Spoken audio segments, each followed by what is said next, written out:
tumpah darahmu. Di sanalah aku berdiri jadi pandu hidupmu. Indonesia kebangsaanku, bangsa dan tanah airku. Marilah kita bersatu, Indonesia bersatu.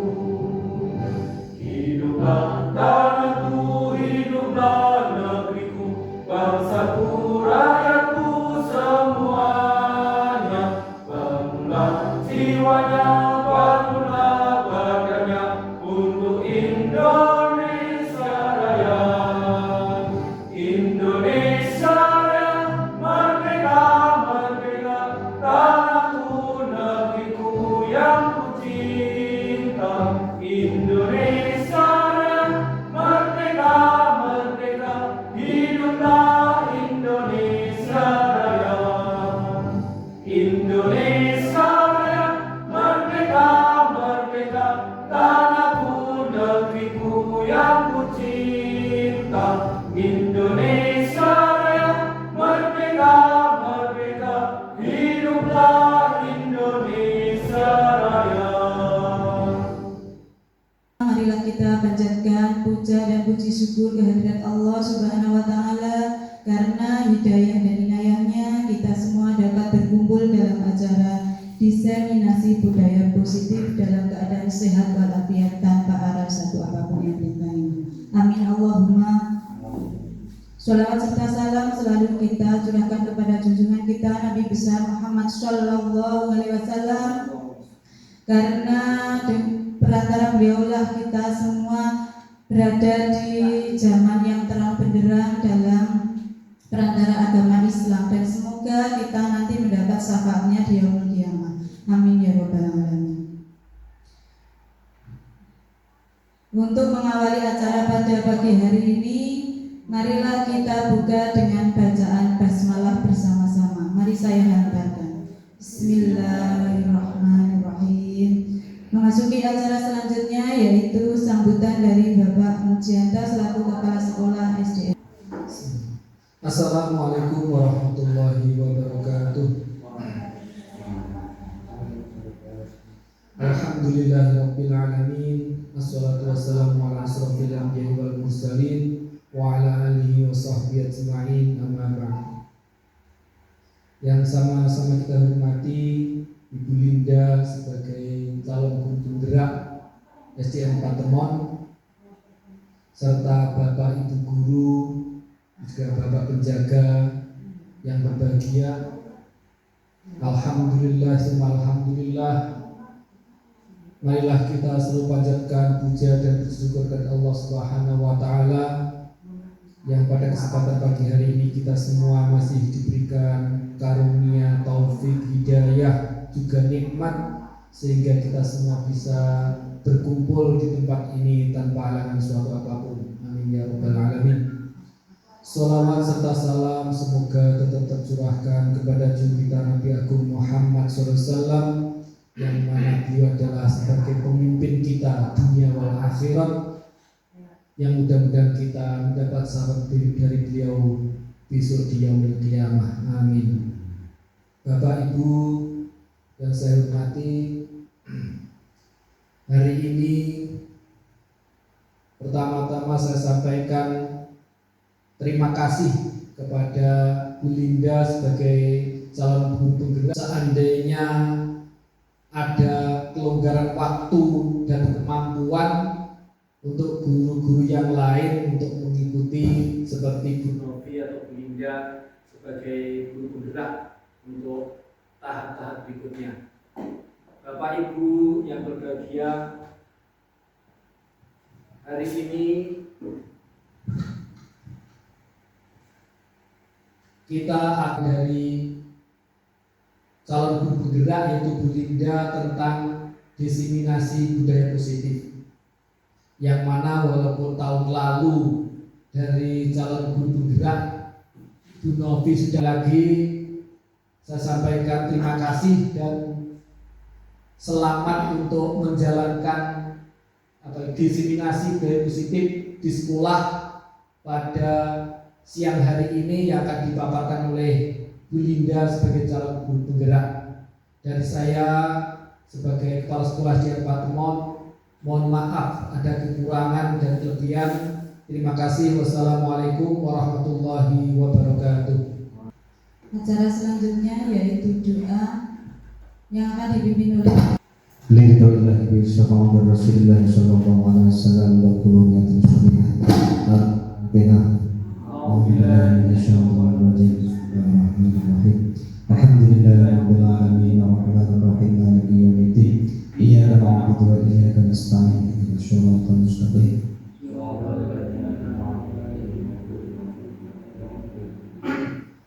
اللهم صل على سيدنا محمد وعلى ال سيدنا محمد سيد الاولين والاخرين وسلم ورضي الله تبارك وتعالى بصحابه سيدنا رسول الله اجمعين. الحمد لله رب العالمين حمدا شاكرين حمدا معين حمدا يوفي نعمه ويكافي مجيده. يا ربنا لك الحمد كما ينبغي لجلال وجهك الكريم وعظيم سلطانك.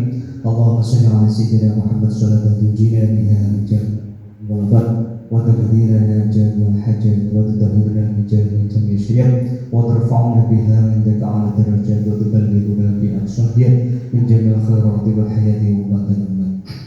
اللهم أحينا بالإيمان وأعوذنا بالإيمان واغسلنا بالإيمان وأدخلنا الجنة درسنا مع الإيمان. اللهم عافنا من كل بلاء اليوم وعذاب الآخرة سر الدنيا شر الآخرة واغفر لنا ولا برحمتك يا أرحم الراحمين. ربنا ما خلقت هذا باطلا سبحانك فقنا عذاب النار. ربنا انك من تدخل النار فقد احزيته وما للظالمين من انصار. ربنا اننا سمعنا مناديا ينادي بالايمان ان امنوا بربكم فامنا.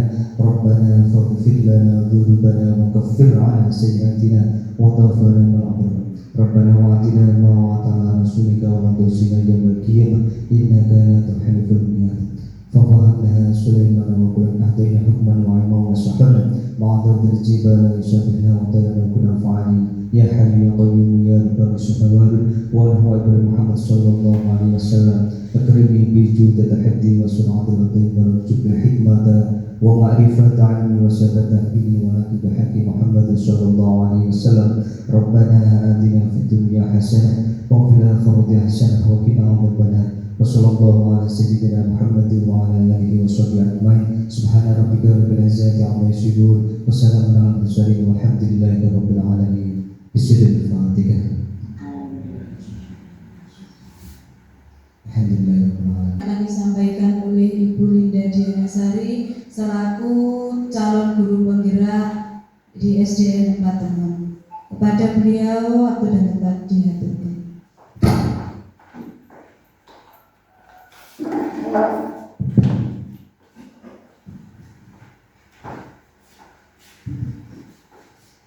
Assalamualaikum warahmatullahi wabarakatuh. Assalatu wassalamu ala asyrafil mursalin wa maulana sayyidina Muhammadin wa ala alihi wa sahbihi ajmain, amma ba'du. Yang terhormat Bapak Mujianto SPD selaku Kepala Sekolah SD Negeri Patemon, yang saya hormati Bapak Ibu Guru serta penjaga Sekolah SD Negeri Patemon.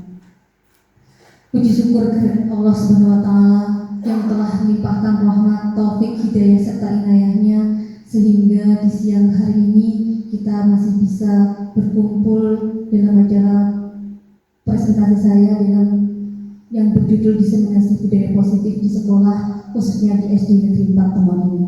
Salawat teriring salam semoga tetap tercurahkan kepada junjungan kita Nabi Agung Muhammad sallallahu alaihi wasallam. Semoga kita semua mendapatkan syafaat beliau di yaumul qiyamah. Amin ya rabbal alamin.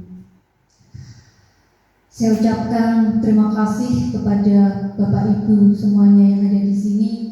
Tanpa panjenengan semuanya, tidak mungkin saya masih ada di sini, masih bisa bertahan sampai di modul 1.4 ini tentang budaya positif. Jadi motivasi serta dukungan panjenengan semuanya itu sangat berarti bagi saya, sehingga saya masih bisa sabar dan terus belajar dalam calon guru penggerak ini. Sekali lagi terima kasih untuk dukungannya, baik itu material maupun spiritual pada saya. sehingga saya masih diberikan kesehatan dan masih bisa menjadi agen perubahan di dunia pendidikan. Baiklah, untuk hari ini adalah sebagai tugas di modul 1.4, yaitu sebagai aksi nyata tentang penerapan budaya positif di sekolah. Ya,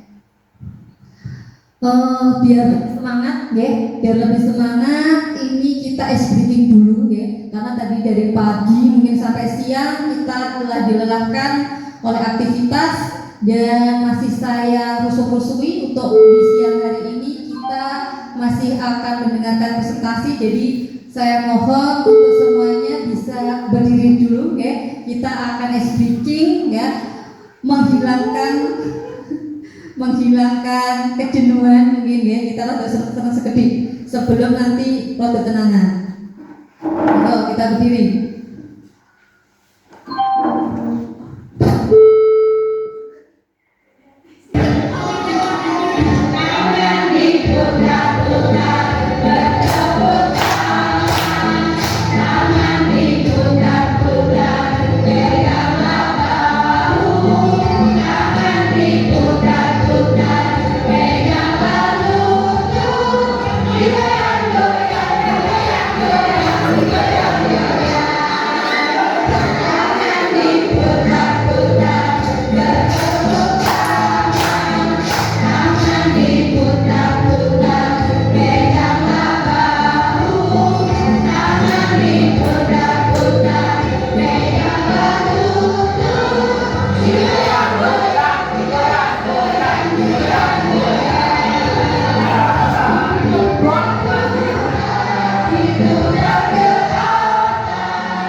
Bagaimana pikirannya sudah agak refresh ya? Setelah diputar-putar, digoyang-goyang ya, tututnya yang biasanya perengkelan, tak bisa perengkelan ya. Baiklah, tadi sudah bersenang-senang, sekarang kembali ke modulnya nih sekarang.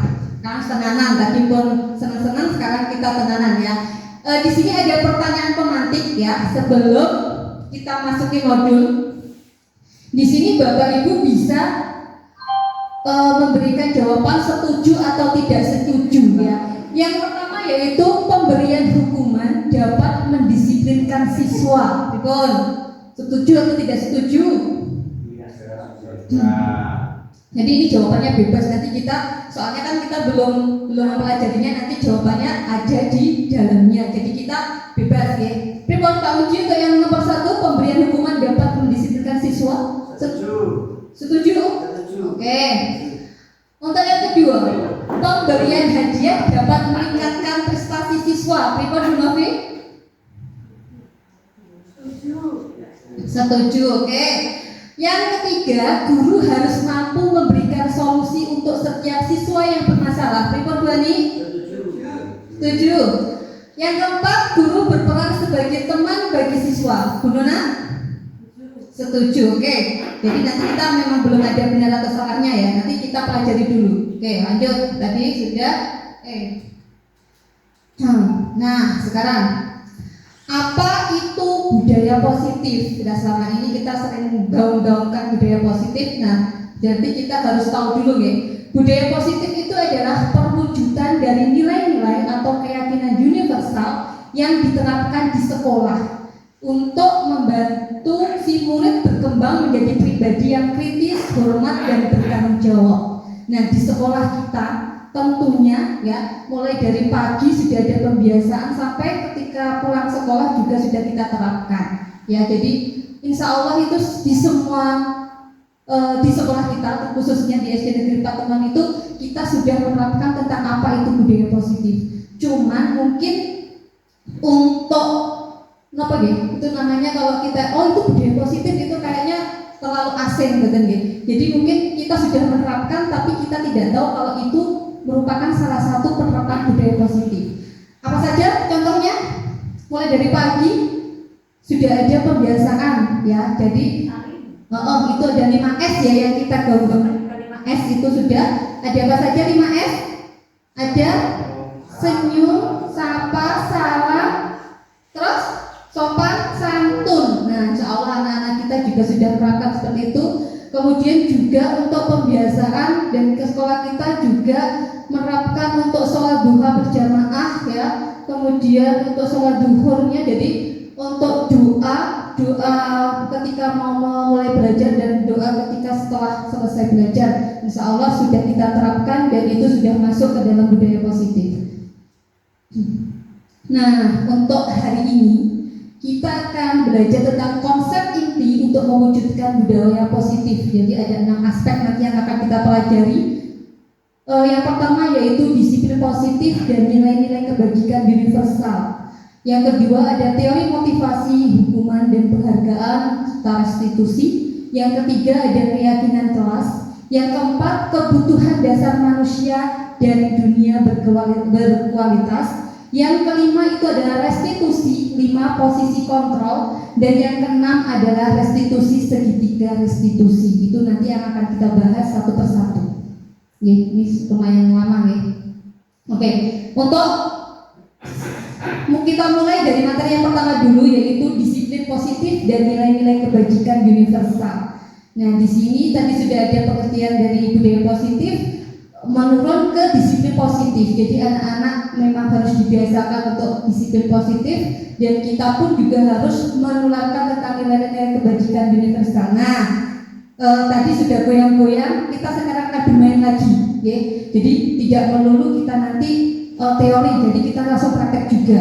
Nah, di sini kita akan bermain tentang kegiatan kepala tangan itu yang merupakan perubahan paradigma. Jadi seperti itu. Nah, saya minta ini sekarang. Saya minta 2 orang untuk maju ke depan. Ada A dan B, ya. Itu Anda dan teman Anda, ya. Ini saya mohon Pak Udin untuk membagikan, coba minta tolong untuk dibagikan. Bapak Ibu guru bisa menuliskan benda atau sesuatu yang sangat berharga pada panjenengan semuanya. Nah, itu jenengan bisa menulis.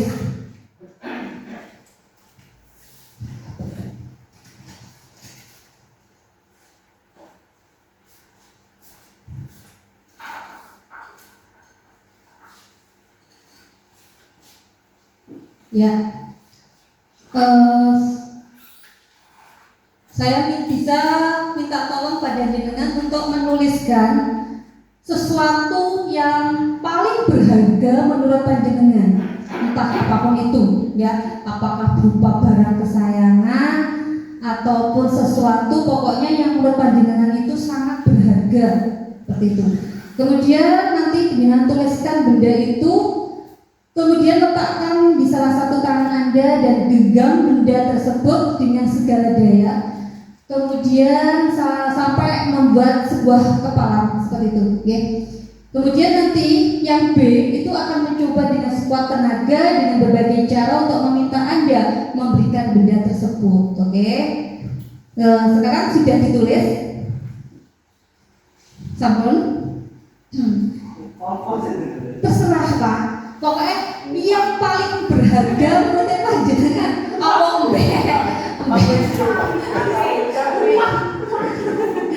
apa mbak ini mah gitu nih, istri yang dijalur dia apa politikanya. Iya, jadi terserah panjenengan bisa itu ya ditulis ya, kemudian di toko-toko di tanda tangan ya. Kemudian nanti saya minta untuk mempraktekkan. Pak Heri maju sama Bu Nona. Oh, baru satu aja ya. Satu balik punyanya Bu Nona aja ya. Punya Pak Heri simpan dulu. Punya Pak Heri. Oke. Monggo ke depan. Pak Heri sama Bu Nona ke depan. Oh, Pak Heri nggak usah bawa kertasnya, cukup Bu Nona aja yang bawa kertas. Ya. Ya. Nah, tugasnya tadi si Bu Nona sebagai A ya, kemudian Pak Heri sebagai B, ya B. Nah, si B ini pokoknya minta yang digenggamannya Bu Nona itu sampai dapat. Ya, nanti Bu Nona itu ngasih apa enggak gitu loh. Jadi dari si B ya, itu bisa membujuk, kemudian bisa ngancam, ya lo diancam atau nih, menghardik, kemudian dirayu tembok, ya, kemudian disuap, kalau mau pecel ya lo, kemudian pokoknya sampai Bu Nona mau menyerahkan, buah biacarane, biacarane jenengan ngambil sendi, buah dibujuk, apa diancam, apa dirayu sakar penjenengan. Ampre Bu Nona tadi memberikan orang.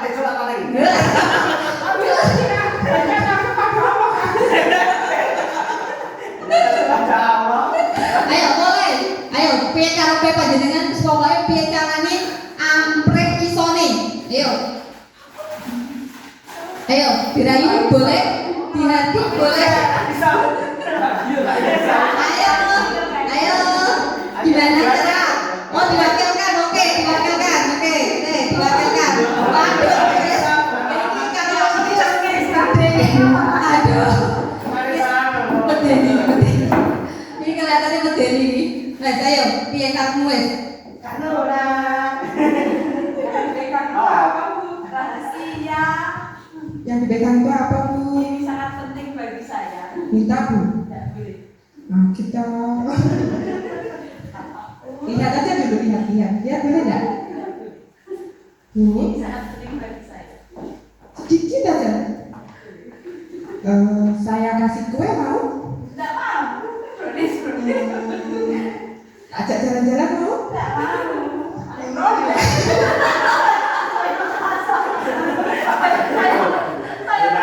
Ini apa? Bu Nona, gitu kan? Aduh. Saya Kayak mana yang udah tempat ini rasa mulai loh. ini sangat penting bagi saya. Dibayar berapapun ini tidak bisa. Iya, halo. Sudah berada di depan rumah Bu Nona belum? Segera lakukan eksekusi. Bu Nona tidak bisa dibujuk dengan cara baik ini. Berarti mengancam ya. Gimana? Anak Anda sudah bersama pengawal saya ini. Iya. Anak Anda, Kalista dan Firza sudah berada di bawah kendali. Jangan Bu, anak saya Ya, jangan. kalau begitu sini apa yang dipegang itu? Hubungannya orang tua dong. Tapi kontol. Oke. Oke, sebentar. Tadi berarti jenengan tadi tertekan gitu ya, tertekan. Terus kenapa kok bisa dikasihkan? Benda yang saya pegang tadi memang sangat berharga, tetapi dengan adanya kekerasan, ancaman yang dia ancam itu keluarga saya, anak saya dua-duanya, dua-duanya, ya lebih baik saya mengalah daripada anak saya kenapa-napa. Oke, beri tepuk tangan buat semuanya. Ini buat Bu Nona sama Bu Ani, luar biasa tadi ya permainan. Jadi nanti tadi kalau ada sutradara lewat ketoknya ya oleh. Ya, pokoknya ada peran antagonisnya itu luar biasa loh Oke, tadi kita simpulkan bahwa ternyata seseorang itu bagaimana? Kita itu dapat mengontrol diri kita apa tidak? Bisa. Nah, ternyata ya, setelah tadi dengan adegan tadi, kita bisa memotivasi diri kita. Jadi itu ada, kan motivasi ada dua ya, ada motivasi intrinsik dan ada motivasi ekstrinsik. Nah, jadi kalau dari diri itu adalah intrinsik, itu dari dalam, kalau yang dari luar adalah ekstrinsik. Nah, sekarang untuk perubahan paradigma teori kontrol atau teori pilihan, jadi ada ilustrasi kontrol dari Dr. William Glasser. Itu ternyata ilusi guru mengontrol murid. Jadi kita itu bisa mengontrol murid kita. Sak nakal-nakale bocah, sak ora iso dikandani ternyata masih bisa. Itu tergantung pada kita juga. Kemudian ilusi bahwa kritik dan membuat orang merasa bersalah dapat meluangkan karakter. Jadi seperti itu. Kemudian ilusi bahwa semua penguatan positif efektif dan bermanfaat. Yang terakhir adalah ilusi bahwa orang dewasa memiliki hak untuk memaksa. Jadi contohnya tadi Bu Ani, ya, ternyata dengan ancaman Bu Nona tadi memberikan apa yang berharga pada dia. Ternyata ancamannya Bu Ani tentang nyawa anaknya tadi dua-duanya terus diambil, ternyata bisa meluluhkan hati Bu Nona untuk memberikan sesuatu yang berharga juga, seperti itu. Ya. Nah, sekarang perubahan paradigma stimulus respon tentang teori kontrol atau teori pilihan. Siapa sesungguhnya yang memiliki kontrol? Nah, di sini ada stimulus respon dan ada teori kontrolnya. Untuk stimulus respon, kita mencoba mengubah orang agar berpandangan sama dengan kita. Teori kontrolnya, kita berusaha memahami pandangan orang lain tentang dunia, seperti itu. Ya. Untuk yang selanjutnya, perilaku buruk dilihat sebagai suatu kesalahan, tetapi teori kontrolnya adalah semua perilaku itu memiliki tujuan. Ya, buruk juga memiliki tujuan, seperti itu. Kemudian orang lain bisa mengontrol saya. Teori kontrolnya adalah hanya Anda yang bisa mengontrol diri Anda. Kemudian saya bisa mengontrol orang lain. Teori kontrolnya Anda tidak bisa mengontrol orang lain.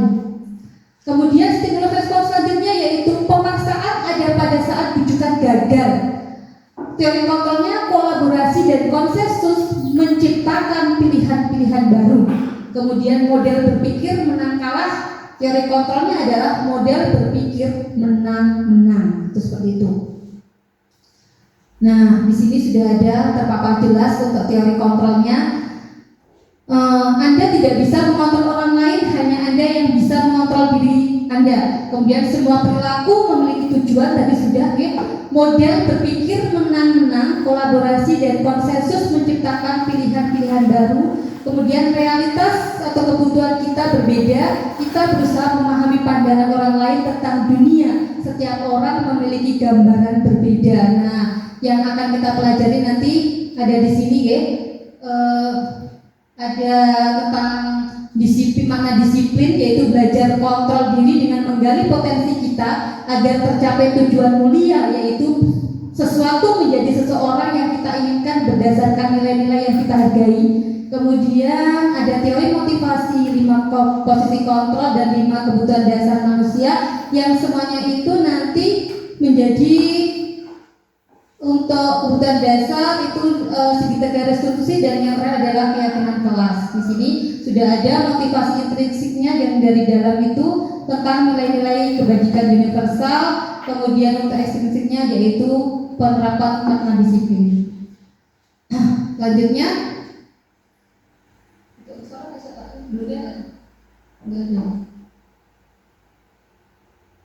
iya, ini adalah pengertian disiplin positif ya. Tadi budaya positif ya, sekarang disiplin positif. Disiplin positif itu merupakan salah satu cara penerapan disiplin yang bertujuan untuk menumbuhkan kesadaran serta memberdayakan anak untuk melakukan hukuman. Jadi anak-anak kita itu dengan sendirinya sadar apa yang mereka lakukan tanpa adanya ancaman. Jadi memang benar-benar dari hati mereka untuk bisa menerapkan disiplin positif. Nah, itu adalah yang memang harus kita gerakkan ya pada anak-anak kita, supaya mereka punya motivasi dari dalam diri mereka untuk bisa menerapkan disiplin positif ini.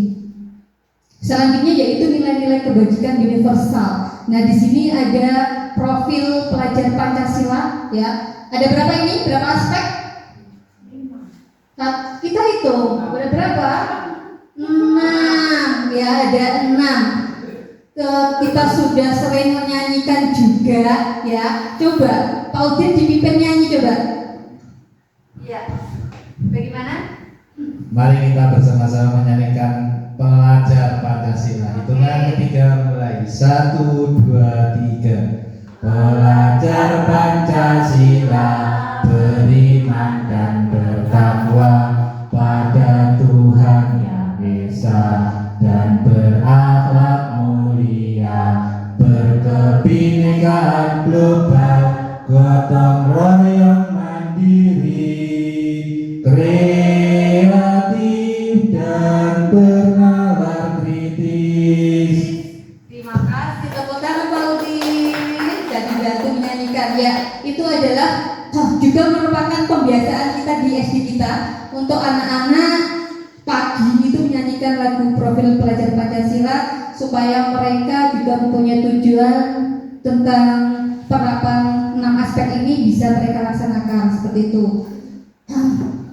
Nah, alhamdulillah untuk di semua aspek di SD kita ini sudah kita terapkan mulai dari beriman dan bertakwa, yaitu tentang pembiasaan kita, guys, untuk Bu Nona ya, terutama untuk pelajaran PAI ya. Bu Nona yang memandu pelajaran PAI juga sudah menerapkan, yaitu tentang pembiasaan pembacaan Asmaul Husna gitu ya. Terus kemudian hafalan surah pendek, dilanjutkan Asmaul Husna tadi ya, Asmaul Husna, sholawat ya, terus kemudian apa Bu, sholat sunnah ya, sholat duha berjamaah, kemudian ada zikirnya, kemudian sholat duha berjamaah, kemudian juga doa-doa ya Bu, ada doa apa itu Bu, doa sehari-hari, doa mau mulai pelajaran dan selesai pelajaran, insya Allah semuanya sudah hafal gitu ya, itu sudah kita terapkan di sekolah kita. Nah, untuk nilai-nilai kebajikan universal itu, nilai kebajikan itu adalah sifat-sifat positif manusia yang merupakan tujuan mulia yang ingin dicapai setiap individu. Kemudian nilai-nilai tersebut bersifat universal dan lintas bahasa, suku, bangsa, agama maupun latar belakang. Setiap perilaku atau perbuatan memiliki suatu tujuan. Kemudian dengan mengaitkan nilai-nilai kebajikan yang diyakini seseorang, maka motivasi intrinsiknya akan terbangun sehingga menggerakkan motivasi dari dalam untuk dapat mencapai tujuan mulia yang diinginkan. Kemudian nilai-nilai kebajikan yang ingin dicapai oleh setiap anak Indonesia kita kenal dengan profil pelajar Pancasila. Tadi 6 aspeknya sudah ada dan sudah kita buat lagu seperti itu ya. Nah, alhamdulillah sekarang ke materi kedua. Untuk materi pertama, kon paham ya? Ya, insya Allah nanti sambil kita jalan, karena kalau teori kok memang tidak bisa Pak G, kalau tanpa praktek. Jadi insya Allah nanti kita pelan-pelan untuk praktek, tapi insya Allah untuk budaya positif, untuk nilai disiplin positif di sekolah kita sudah berjalan Pak Muji. Jadi untuk materi kedua yaitu tentang teori motivasi, hukuman dan penghargaan restitusi ini yang memang kadang-kadang masih rancu seperti itu. Nah, di sini teori motivasi perilaku manusia yaitu ada motivasi eksternal dan motivasi internal. Nah, di sini yang utama yaitu tentang tujuan disiplin positif, yaitu motivasi internal. Kalau motivasi eksternal itu yang pertama tadi untuk menghindari ketidaknyamanan atau hukuman, yaitu apa yang akan terjadi apabila saya tidak melakukannya. Itu kemudian anak-anak pasti termotivasi eksternalnya itu. Kemudian yang kedua untuk mendapatkan imbalan dari orang lain. Jadi mereka itu melakukan sesuatu hanya karena imbalan. Kemudian yang ketiga, nah ini yang paling memang harus ada, yaitu motivasi internal, yaitu untuk menghargai diri sendiri. Jadi saya akan menjadi orang yang seperti apa apabila saya melakukannya. Jadi mereka tumbuh kesadaran jika melakukan kesalahan mereka akan ingat seperti itu. Jadi ini adalah memang yang harus kita kita ke anak-anak kita disiplinkan, itu adalah untuk motivasi internalnya ini. Kemudian sekarang adalah perbedaan hukuman dan konsekuensi. Nah sekarang kita sudah ke hukuman, ya. Hukuman itu sesuatu yang menyakitkan harus terjadi. Tetapi kalau konsekuensi itu sesuatu harus terjadi, jadi beda. Kemudian kalau hukuman membuat anak sakit, jadi itu ada sakitnya, jadi ada yang di fisik maupun yang di hati untuk jangka waktu yang lama. Tapi kalau konsekuensi itu membuat anak merasa tidak nyaman dalam jangka waktu pendek. Kemudian anak membenci kedisiplinan, konsekuensinya anak akan menghargai disiplin. Kemudian hukuman itu berupa paksaan, tetapi kalau konsekuensi itu adalah stimulus tanggapan. Kemudian untuk hukuman mendorong anak menyakiti diri sendiri, kalau konsekuensi itu mendorong anak agar mudah menyesuaikan diri. Kemudian hukuman konsep diri yang buruk, kalau konsekuensi konsep diri yang baik. Kemudian kalau hukuman anak belajar untuk menyembunyikan kesalahan, tetapi kalau konsekuensi itu anak belajar untuk mematuhi peraturan. Dan marah, rasa bersalah, dipermalukan, merasa tak dihargai, itu adalah akhirnya dari hukuman. Jadi anak akan merasa marah, bersalah, dipermalukan, seperti itu. Tapi kalau konsekuensi itu kehilangan hak, dibuat tidak nyaman, diasingkan untuk sementara. Nah ini coba Pak Udin itu kurang ke bawah. Ini adalah identitas gagal dan identitas sukses, di mana identitas gagal itu ada di hukuman. Kalau identitas sukses itu disiplin, itu berupa konsekuensi dan restitusi. Nah tadi sudah sesuatu yang menyakitkan, berarti kita tambah yang restitusi, 3 restitusi. Jadi kalau restitusi itu merupakan pilihan, kemudian bisa menguatkan untuk anak dalam jangka waktu panjang. Kalau hukuman dan konsekuensi waktunya pendek, kalau restitusi itu jangka waktu panjang. Kemudian kalau restitusi itu korban mendapatkan ganti. Kemudian kalau restitusi ini anak mendapatkan penguatan. Jadi berbeda dengan hukuman. Kalau hukuman anak akan tersakiti, kalau konsekuensi anak dibuat tidak nyaman, tetapi kalau restitusi itu anak mendapatkan penguatan. Nah di sini juga ada perbedaan antara hukuman, konsekuensi dan restitusi, di mana restitusi adalah masalah dapat terpecahkan di sini, ya. Kemudian sistemnya di sini murid belajar bertanggung jawab untuk perilakunya. Kalau restitusi seperti itu. Jadi kemudian untuk hukuman ini hanya berlaku pada sebuah institusi, tidak berlanjut pada kehidupan nyata. Tapi kalau restitusi ini fokus pada pemecahan masalah dalam jangka waktu yang panjang. Nah di sini untuk hukuman ini peraturannya adalah kamu harus seperti itu, ya. Tapi kalau seperti tidak, apa yang kamu yakini, kemudian apa yang bisa kamu lakukan untuk memperbaiki masalah ini, seperti itu. Kemudian untuk identitas gagal hukuman ini akan melahirkan negatif, ya. Tapi kalau disiplin untuk konsekuensi ini netral, di tengah-tengah antara negatif dan positif. Tapi kalau restitusi pasti akan melahirkan rasa positif, seperti itu. Nah, berdasarkan penjelasan di atas itu kita dapat simpulkan bahwa hukuman itu tidak terencana, jadi bersifat satu arah tanpa kesepakatan, bisa berupa hukuman psikis atau kata-kata kasar, jadi seperti itu. Jadi hukuman itu tanpa terencana, jadi tiba-tiba. Jadi itu biasanya guru seperti itu, ya, tiba-tiba langsung, pokoknya anak sing salah langsung seperti itu. Nah, kalau konsekuensi itu bersifat terencana atau sudah disepakati, dan bentuk-bentuk konsekuensi dibuat oleh guru seperti itu. Jadi sudah ada kesepakatan antara guru dan murid. Kemudian kalau restitusi, proses menciptakan kondisi bagi murid untuk memperbaiki kesalahan mereka, sehingga mereka bisa kembali pada kelompok mereka dengan karakter yang lebih kuat. Murid untuk mencari solusi untuk masalah mereka. Jadi kita belajar dari hukuman, konsekuensi dari restitusi, ternyata bagaimana Bapak Ibu? Dari ketiga ini yang seharusnya kita terapkan yang mana? Restitusi ya, restitusi. Jadi untuk penerapan anak supaya menjadi disiplin, membuat disiplin positif seperti itu. Nah, di sini sudah ada 9 ciri-ciri restitusi. Di sini ada 9 ya. Di sini bukan untuk menebus kesalahan, namun untuk belajar dari kesalahan, kemudian dapat memperbaiki hubungan. Kemudian tawaran bukan paksaan, jadi sesuatu yang ditawarkan seperti itu. Kemudian restitusi menuntut untuk melihat ke dalam diri. Restitusi mencari kebutuhan dasar yang mendasari tindakan. Kemudian restitusi diri adalah cara yang paling baik. Restitusi fokus pada karakter bukan tindakan. Jadi kita tidak perlu bertindak seperti itu, hanya menguatkan karakter anak. Kemudian restitusi fokus pada solusi. Dan yang ke-9, restitusi mengembalikan murid yang berbuat salah pada kelompoknya. Jadi ini. Nah, sekarang kita bermain lagi. Tadi sudah mengenal hukuman dan konsekuensi. Nah, sekarang saya berikan kuisnya ya. Ini berupa hukuman atau konsekuensi. Yang pertama, coba mencatat 100 kali dalam buku kalimat saya tidak akan terlambat lagi karena terlambat ke sekolah. Ini hukuman apa konsekuensi?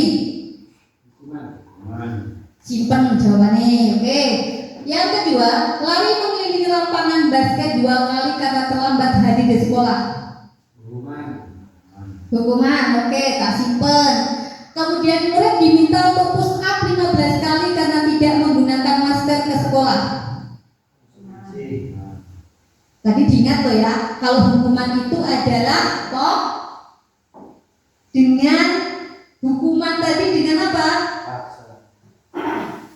Sesuatu yang tanpa terencana tiba-tiba.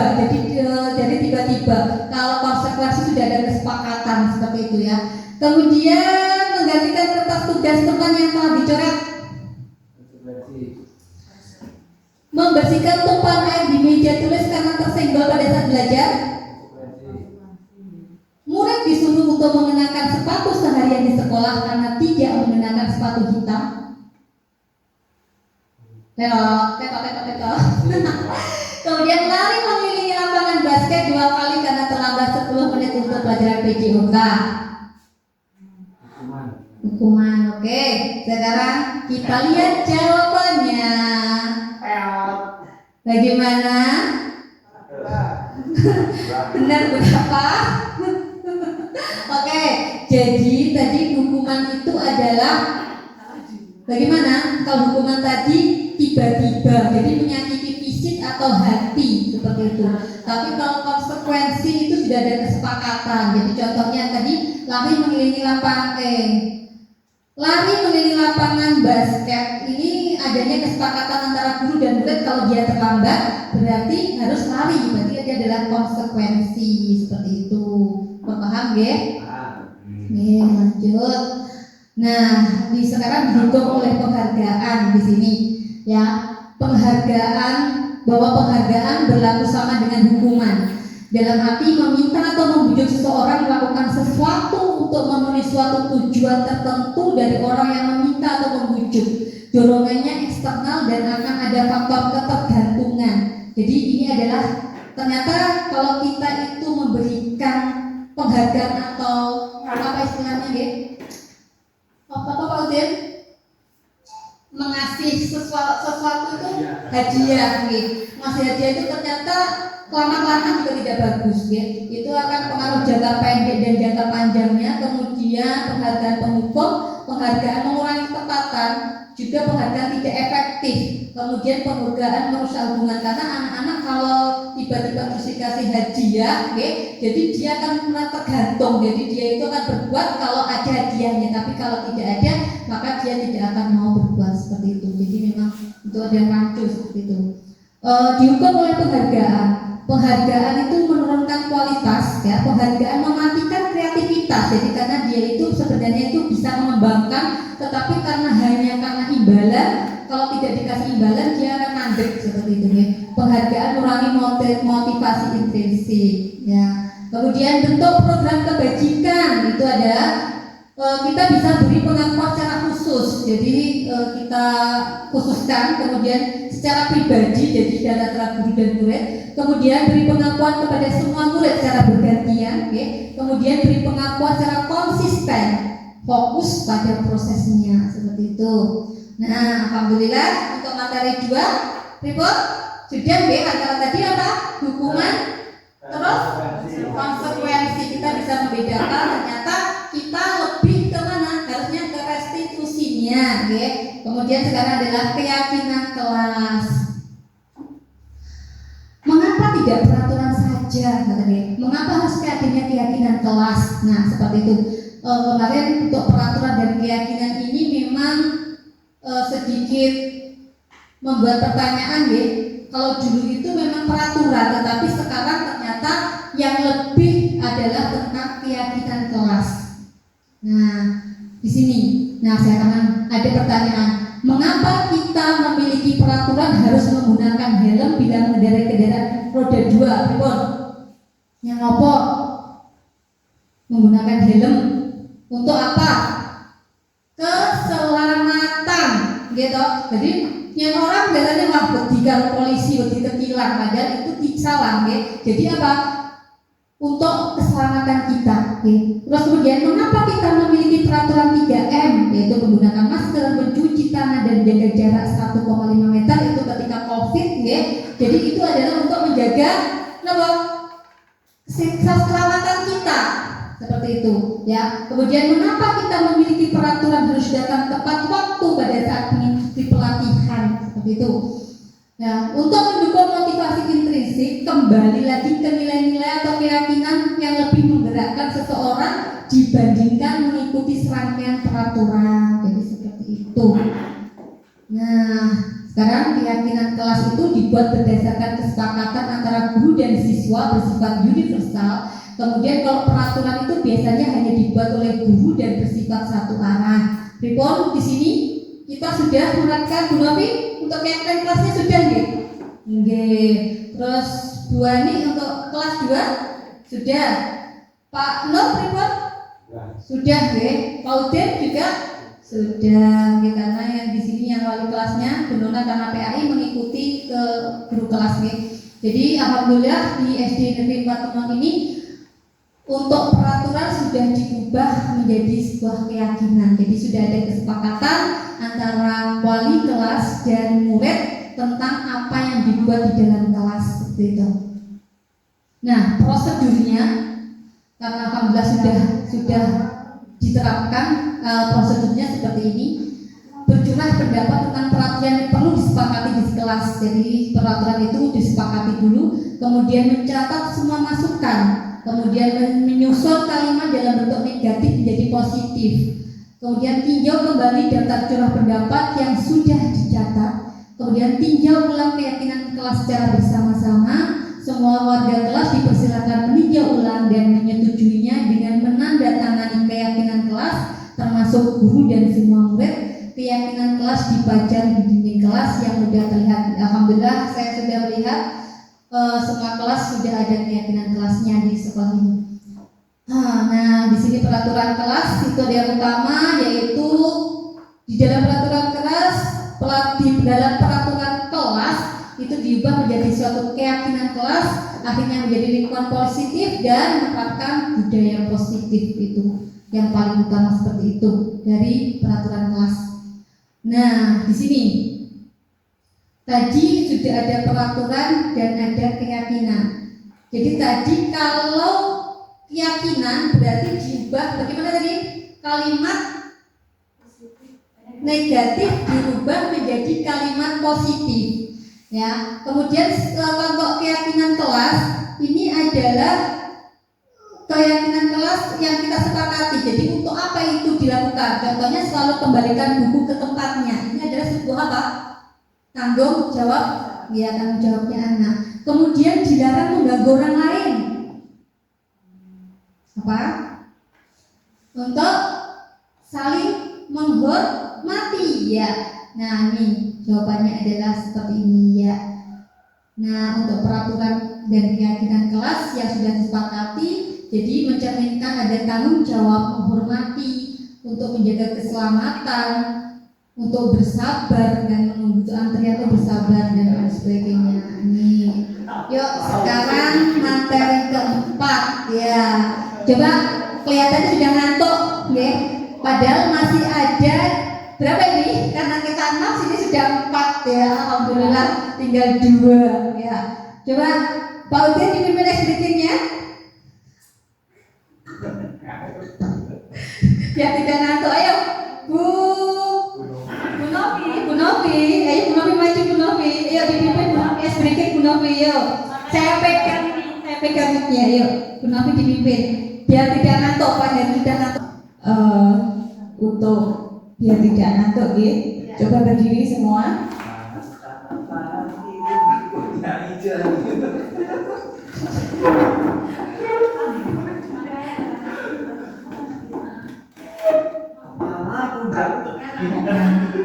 Ya, seperti Pak Heri tadi, kita kayak kembali ke zaman TK ya. Iya, ya. Ayo Pak Udin berdiri. Sambil gerakan tangannya ya.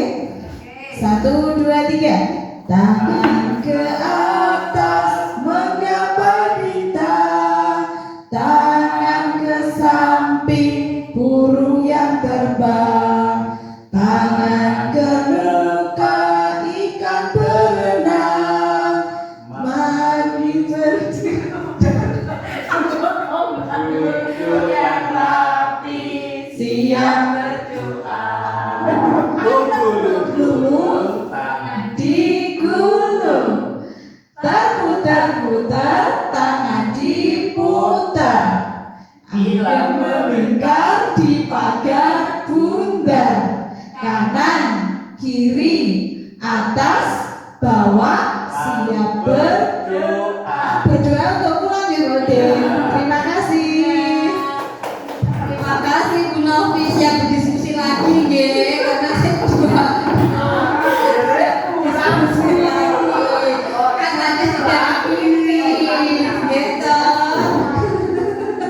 Oke, tadi kan sudah dipimpin Pak Heri, sekarang masih harus semangat. Tepuk semangatnya, tepuk semangatnya. Tepuk semangatnya coba. Yang lain, tepuk semangat. Kita ulang yuk. Ayo, tepuk semangat.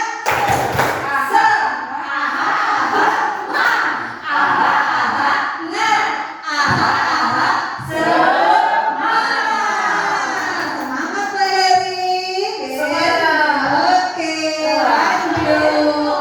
Sekarang tentang materi keempat tentang kebutuhan dasar manusia dan dunia berkualitas. Nah, di sini ternyata ya, kebutuhan dasar manusia itu ada 5, yaitu yang pertama tentang bertahan hidup, kemudian ada kasih sayang dan rasa diterima, kemudian ada kekuasaan dan ada kebebasan dan ada kesenangan. Nah, kelima ini diupayakan harus bisa terpenuhi. Supaya apa? Supaya apa Pak Udin? Kenapa kebutuhan dasar ini harus terpenuhi? Ya, untuk kelangsungan hidup. Untuk kelangsungan hidup. Hidupnya siapa Pak Udin? Hidupnya sendiri. Hidupnya diri sendiri, oke. Ya, jadi memang kebutuhan 5 kebutuhan dasar ini harus bisa dilengkapi atau bisa terwujud. Karena kalau salah satunya tidak bisa kita penuhi, maka akan mengganggu keberlangsungan hidup. Contohnya adalah tentang apa? Yang paling pokok. Yang kita kalau kita tidak melakukan itu tidak bisa bertahan. Apa itu? Makan, gitu. Pak Heri tadi lapar, gitu. Jadi tidak bisa. Jadi kalau kita itu tanpa makanan, tanpa minum tidak bisa kita bertahan hidup. Makanya piye carane mulai, oke? Ampreh bisa mewujudkan, bisa untuk kita itu pokoknya bertahan hidup dengan makanan tersebut. Jadi karena kalau tidak ada, yuk piye carane mencari seperti itu. Ya, karena itu memang adalah kebutuhan pokok ya. Kemudian kasih sayang dan rasa diterima. Bagaimana kita itu menginginkan kasih sayang, ya, dan rasa diterima, baik di keluarga, di sekolah maupun di masyarakat. Jadi seseorang itu kalau mendapatkan kasih sayang juga beda dengan yang dijar-jarne, katanya. Kemudian penguasaan, bagaimana kita menguasai? Kalau kita menguasai itu baik itu pelajaran ataupun materi, jadi memang lain seperti itu. Tentang kebebasan, jadi manusia juga butuh bebas tanpa adanya tekanan, ya. Kemudian kita juga sangat membutuhkan kesenangan, ya. Jadi sekali-sekali jalan-jalan itu memang penting seperti itu, ya. Jadi seperti itu. Nah, kebutuhan dasar manusia itu menurut Abraham Maslow yaitu membawa kita ke dalam perjalanan mendalam tentang esensi kehidupan. Bukan sekedar tentang pemenuhan kebutuhan fisik, tetapi juga tentang bagaimana kita membangun hubungan dengan dunia di sekitar kita, tentang mencari makna dan pemenuhan diri yang lebih tinggi, sebuah pandangan yang menggerakkan hati dan pikiran, mendorong untuk memahami esensi dari eksistensi manusia dalam segala kompleksitasnya, seperti itu, ya. Jadi memang sangat pokok sekali. Nah, di sini aku senang main kejar-kejaran dengan ibu guru, seru. Itu apa tadi? Kak itu tadi? Kak, kesenangan, senang, ya toh. Kemudian ibu kejar aku karena bu guru sayang aku. Tadi apa? KSM itu tadi? Kasih sayang. Iya, kasih sayang dan rasa diterima. Kemudian aku hebat kan? Aku bisa mengejar ibu guru. Penguasaan. Kemudian aku bosan belajar mewarnai terus di dalam kelas. Kebebasan. Iya, sudah bisa ternyata membedakan. Kan sekarang dunia berkualitas. Nah, ini ada pertanyaan ini. Apa pencapaian Anda yang Anda sangat banggakan, Pak Heri? Apa mendapatkan uang yang banyak. Mendapatkan uang yang banyak. Oke. Kemudian saya tanya Pak Nur, saya ngantuk. Apa Pak Nur? Apa pencapaian Anda yang Anda sangat banggakan sampai detik ini, Pak Nur? Banyak uang. Banyak uang, sama dengan Pak Heri. Sekarang Bu Ani, ayo. Apa pencapaian Anda yang Anda sangat banggakan? Apa Bu Ani? Iya, apa itu Bu Ani? Oh iya, alhamdulillah menjadi seorang guru. Bu Nona? Pencapaian yang sangat saya banggakan adalah sekarang saya sudah mempunyai gaji yang alhamdulillah. Bu Novi? Bu Novi, berapa Bu Novi? Sama. Oh, ya, sama. Yang pertama sama dengan teman-teman karena apa yang selama ini saya perjuangkan akhirnya bisa di titik sampai ini. Dan yang kedua diberikan kesehatan karena saya habis mengalami sesuatu yang sangat pengalaman yang mungkin tidak akan terlupakan. oh iya Bu. Jadi setelah perjalanan yang begitu panjang ya penantian, alhamdulillah kita semua bisa merasakan seperti Pak Nur ya Pak. Jadi seperti itu. Kemudian apa pekerjaan ideal bagi Anda? Nah ini sing ideal. Ayo Pak Udin. Apa pekerjaan ideal bagi Anda Pak Udin? Pengusaha sukses. Oh pengusaha, berarti Pak Udin selain jadi guru menjadi pengusaha sukses. Tidak apa-apa Pak. Jadi tidak apa-apa. Jadi pekerjaan itu kan tidak hanya satu gitu. Jadi seperti itu nggak apa-apa. Kemudian ceritakan bagian perjalanan hidup Anda di mana Anda merasa itulah titik puncak hidup Anda. Ayo, Bu Ani cerita ini. Bu Ani cerita, ayo. Cerita. Mana nonton video? Bagian perjalanan hidup yang menurut saya adalah titik puncak dan masih berada di titik puncak sampai saat ini ya ketika saya sudah mulai Bukan Pak, saya sudah mulai menjalani hidup berumah tangga dan memerankan peran seorang ibu seutuhnya. Jadi nanti Pak.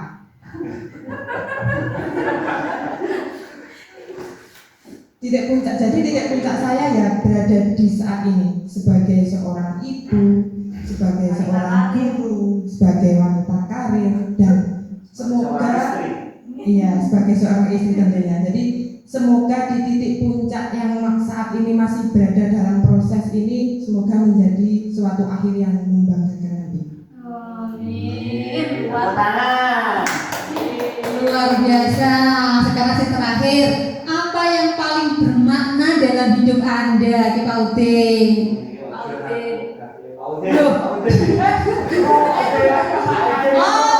Pak Muji.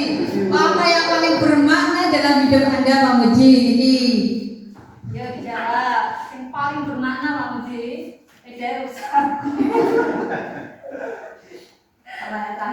Pertanyaan terakhir Pak. Nih. Yang paling bermakna dalam hidup saya ya cobaan-cobaan. Ujian itu merupakan memang bisa menyadarkan kita, pembelajaran yang akan membawa kita akan lebih baik dari awalnya. Mungkin kalau kita nggak diuji, nggak dicoba, rasanya ya hidup seperti biasa-biasa saja. Tapi dengan adanya ujian, cobaan itu membuat kita untuk belajar lebih baik, dan itu memang kita harus kembali sama yang kuasa. Memang itu untuk kita kehidupan yang lebih baik di kemudian hari. Terima kasih. Luar biasa nggih Pak nggih. Pokoknya hidup penuh berwarna tenan nggih. Ora mung abang-abang tok ya, terus berarti ada hitam, ada putih dan warna yang lain nggih, seperti itu. Nah, berarti dari dunia ini, dari berkontes ini, dari Bapak dan Ibu yang telah utarakan tadi, berarti antara satu dan lain itu memang berbeda ya, tergantung bagaimana kita menyikapinya, seperti itu. Jadi kalau Pak Muji paling bermaknanya malah ujiannya ya, menjadikan bermakna. Jadi perlu hidupnya itu bervariasi seperti itu menjadi paling bermakna, sehingga ujian tadi akan menimbulkan sesuatu yang akhirnya greget Pak Muji untuk menjadi lebih baik. Terima kasih. Tepuk tangan untuk kita semuanya. Untuk selanjutnya, alhamdulillah materi 5 tentang 5 posisi kontrol. Nah, di sini kita sebagai guru ya, coba ada oke. Ternyata di sini ya, kita karena kita semuanya di sini adalah tenaga pendidik ya, di sini ada penghukum, pembuat rasa bersalah, teman, pemantau, dan manajer. Nah, di sini sudah diuraikan semuanya apa itu satu-satu serta hasil dan dampaknya. Kemudian untuk penghukum, nah ini kita identitas gagal itu adalah menghindari hukuman. Menghindari hukuman itu ada 2, yaitu penghukum dan pembuat rasa bersalah. Di sini contohnya ini ada guru berdua itu menghadik, menunjuk-nunjuk, menyakiti, menyindir ya, itu ternyata adalah sebuah penghukum. Jadi guru yang penghukum itu seperti itu, yaitu sering menghadik, menunjuk, menyakiti, menyindir, seperti itu. Kemudian pembuat rasa bersalah itu selalu berceramah ya, jadi kalau ngoceh ya. Kemudian mengatakan seharusnya titik-titik, ibu kecewa titik-titik, seperti itu adalah pembuat rasa bersalah. Kemudian kalau teman itu membuatkan alasan-alasan untuk muridnya.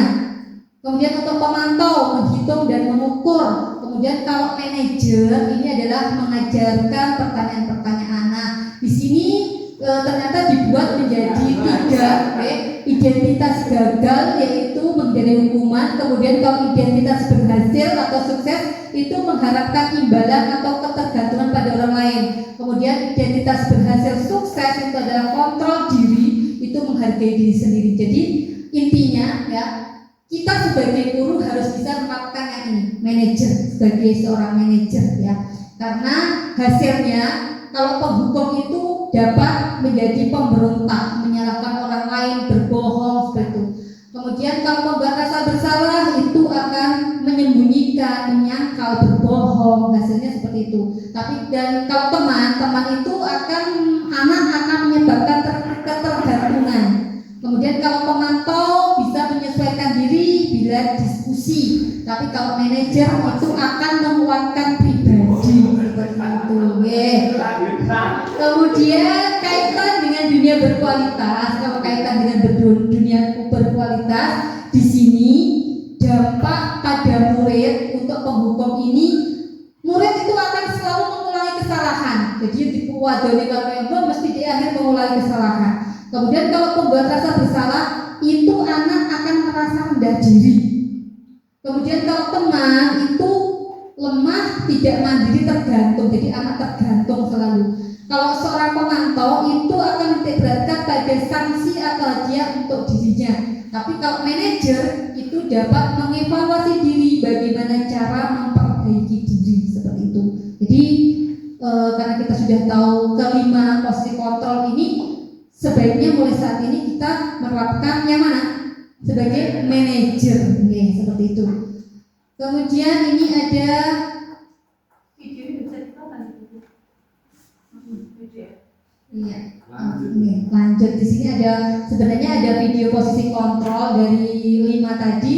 Kita bisa melihat perbedaan dari masing-masing, tetapi karena ini tadi bermasalah tidak bisa, maka kita skip ya. Nanti lain waktu saya tontonkan video ini. Nah, sekarang pernyataan tentang tugasnya ini pernyataan ya.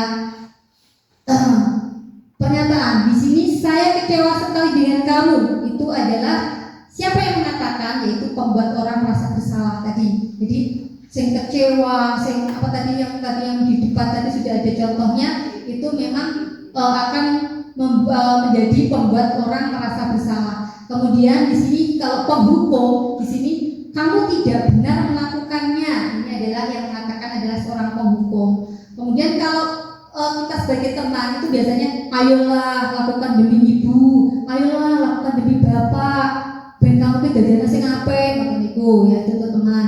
Kemudian kalau pemantau di sini adalah, apakah kamu mau mendapatkan stiker bintang hari ini, seperti itu. Jadi rodok diunggulke, tapi kadang-kadang tadi bisa menjadi anak ketergantungan juga.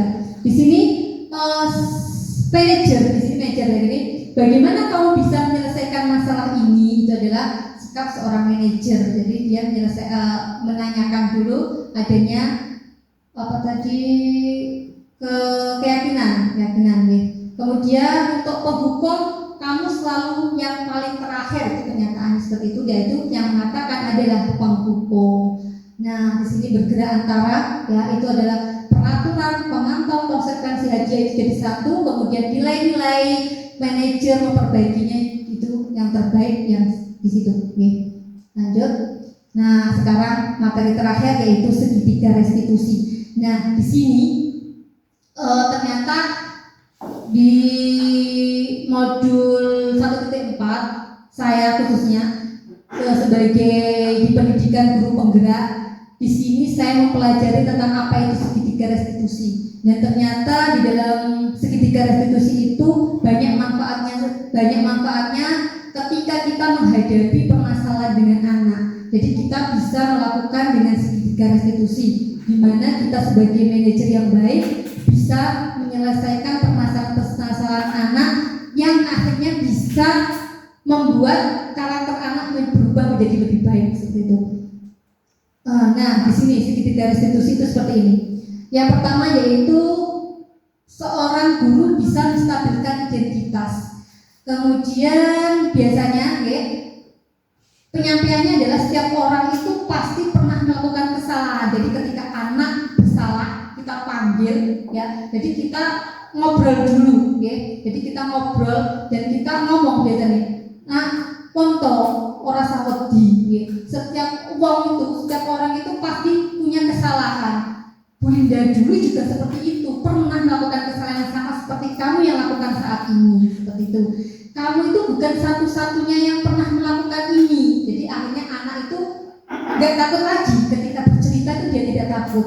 Kemudian validasi kebutuhan. Kamu tentu punya alasan mengapa melakukan itu.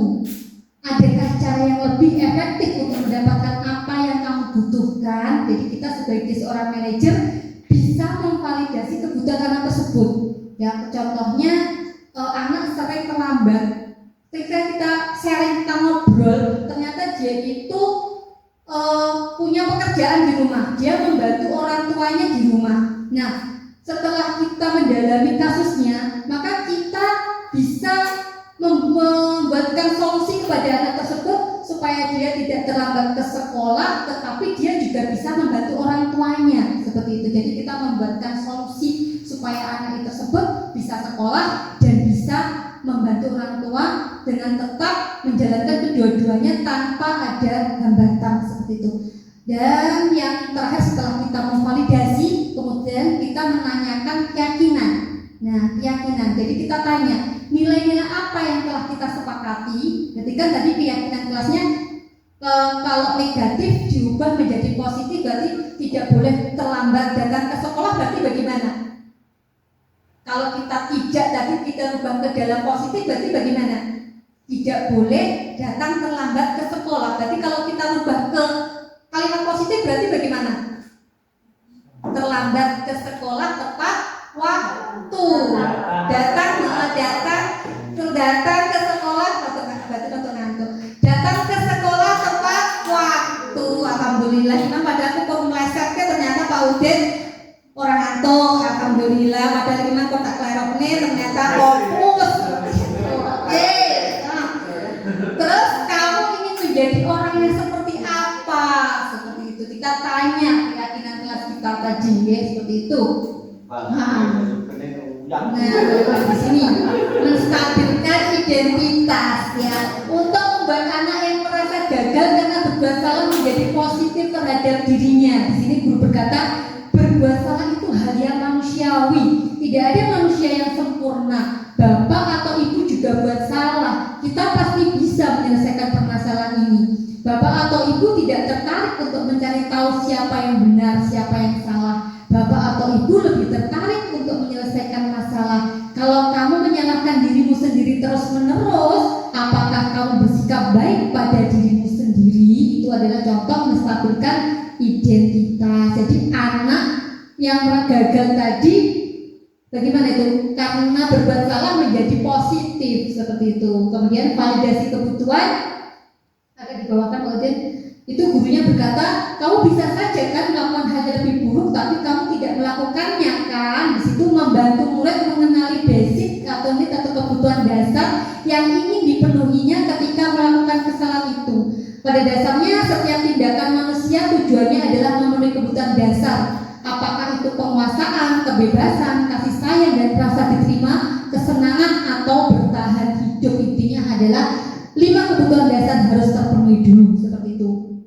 Kemudian menanyakan keyakinan, yaitu guru berkata, apa nilai yang kita percaya di kelas atau sekolah kita. Nah, di situ anak melihat kesalahannya dihubungkan dengan norma sosial dan nilai-nilai yang mendasari manusia berinteraksi dengan orang lain. Ini adalah menanyakan keyakinan. Kita intervensi 30 detik. Intervensi ini bisa membantu murid kembali ke tujuan semula dengan cukup singkat dan dengan cara non-konfrontatif. Pertanyaan-pertanyaan yang diajukan biasanya dikemukakan oleh seorang pemantau dan manajer di sini. Ya, nanti saya kirim, nanti banyak bisa dipelajari sendiri, ya. Dipelajari di sini sudah ada semuanya. Nah, sekarang di penghujung di sini ada refleksinya. Dari ini sudah ada 4, ya. Yang pertama adalah hal baru apa yang mengubah paradigma saya yang saya dapatkan. Nah, hari ini kita belajar berapa aspek tadi? 6. Jadi 6. Jadi bisa mengubah paradigma dari yang tidak tahu menjadi tahu, yang belum menjadi tahu seperti itu. Kemudian perasaan apa yang muncul selama mengikuti sesi ini, khususnya mengenai makna disiplin dan motivasi intrinsik. Report, perasaan yang muncul bagaimana?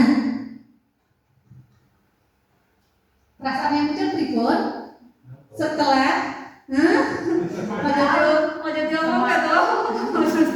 jadi tahu. belum tahu menjadi tahu. Perasaannya berarti menambah pengetahuan, menambah wawasan kita, ya.